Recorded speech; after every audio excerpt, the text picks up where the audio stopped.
নমস্কার বন্ধুরা, আশা করি তোমরা সবাই খুব ভালো আছো এবং তোমাদেরই ভালোবাসায় আমিও খুব ভালো আছি। আজকে আমি দারুণ স্বাস্থ্যকর একটা ঝোলের রেসিপি শেয়ার করব, আশা করি তোমাদের ভালোই লাগবে। তার জন্য আমি দেখো এখানে গাঁদাল পাতা নিয়েছি, কিছুটা কিছুটা পুদিনা পাতা, তারপর কিছুটা থানকুনি পাতা নিয়েছি, আর 8-10 কোয়ার মতো রসুন আর একটা মাত্র কাঁচা লঙ্কা নিয়েছি। এটা ভীষণই স্বাস্থ্যকর একটা রেসিপি। প্রথমে আমি গ্যাসটা অন করে দিলাম।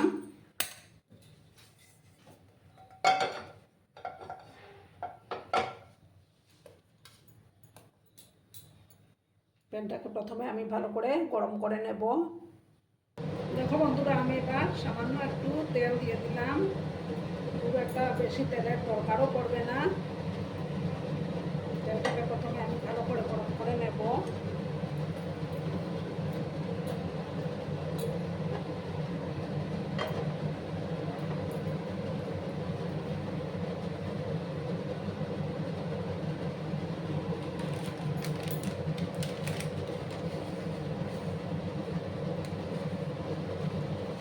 দেখো, হাফ চামচের মতো আমি কালো জিরে দিয়ে দিলাম।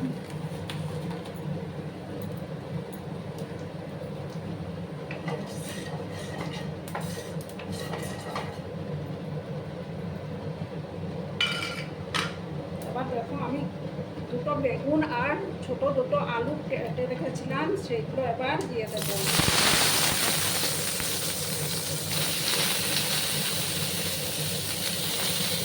তোমরা চাইলে কিন্তু এটার মধ্যে কাঁচা কলাও দিতে পারো।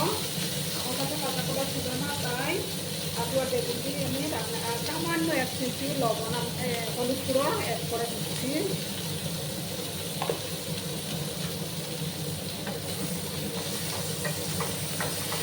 ভালো করে এবার আমি নাড়াচাড়া করে দিলাম। সামান্য একটু লবণ আমি অ্যাড করে দেব।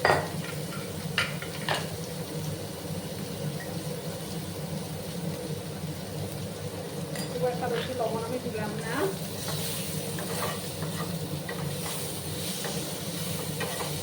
তোমরা তো সবাই জানো ডাল পাতা, তারপর থানকুনি পাতা কতটা উপকারী আমাদের শরীরের জন্য। আর এটা না, এই সিজনে খেলে পরে যাদের পেট খারাপ হয়, তারপর মুখে অরুচি আসে, এটা খেলে পরে খুবই ভালো কাজ করে এটা। এবার আমি এটাকে ঢাকা চাপা দিয়ে রাখবো। দেখো, এদিকে আমি একটা মিক্সিং জারের মধ্যে সমস্ত পাতাগুলো নিয়ে একটা পেস্ট আমি তৈরি করে নেব। আর এদিকে আমার বেগুনগুলো ভাজা হতে থাক। আর দেখো, একটা মাত্র, ওগুলোতে ঝাল কিন্তু দেওয়া যায় না খুব একটা মাত্র কাঁচা লঙ্কা দিলাম। একটু জল দিয়ে আমি এটার একটা মিহি পেস্ট আমি তৈরি করে নেব। আর এদিকে আমার বেগুন আর আলুগুলো একটু ফ্রাই হতে থাক। আমি এটা পেস্ট করে নিয়ে আসছি বন্ধুরা। আবার আমি টাকাটা সরিয়ে দিলাম।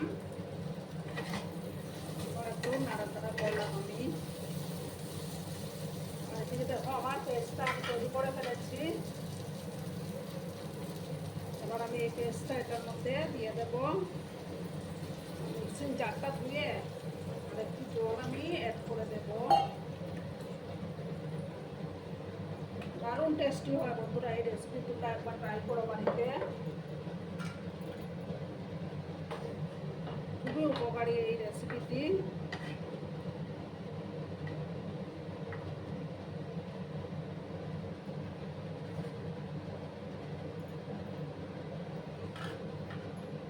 এবার আমি আর একটু জল এটার মধ্যে অ্যাড করবো। এটা একটু ঝোল হবে তো, তাই।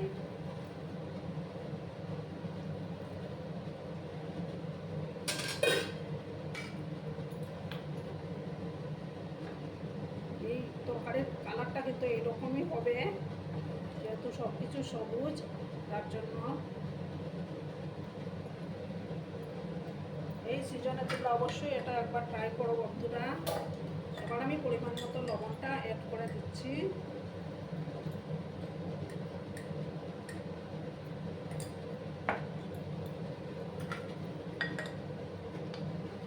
আবার একটু নাড়াচাড়া করে দিলাম আমি।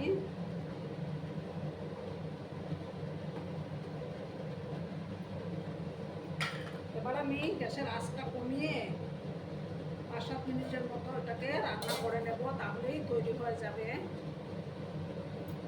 দেখো বন্ধুরা, এবার আমি ঢাকাটা সরিয়ে দিলাম। আমার রান্নাটা কিন্তু অলমোস্ট ডান। এবার আমি গ্যাসটা অফ করে দেব। অফ করে একটা বাটির মধ্যে আমি সার্ভ করব। দেখো বন্ধুরা, আমি সার্ভ করে দিয়েছি। কেমন হয়েছে অবশ্যই কমেন্ট করে বলো। কিন্তু তোমাদের এই সুন্দর সুন্দর কমেন্টগুলো পড়তে আমার কিন্তু দারুণ লাগে। আর এতক্ষণ ধরে আমার ভিডিওটার সাথেও পাশে থেকে আমাকে এতটা ভালোবাসা দেওয়ার জন্য তোমাদেরকে আবারও জানাই অনেক অনেক ভালোবাসা এবং অনেক অনেক ধন্যবাদ। ততক্ষণে তোমরা সবাই খুব ভালো থেকো, সুস্থ থেকো, আনন্দে থেকো। আর আমার ভিডিওটার কোনো অংশেও যদি তোমাদের একটু ভালো লাগে, তাহলে অবশ্যই তোমাদের পরিবার পরিজনদের মাঝে শেয়ার করে দেওয়ার অনুরোধ রইল। ততক্ষণে তোমরা সবাই খুব ভালো থেকো। ধন্যবাদ।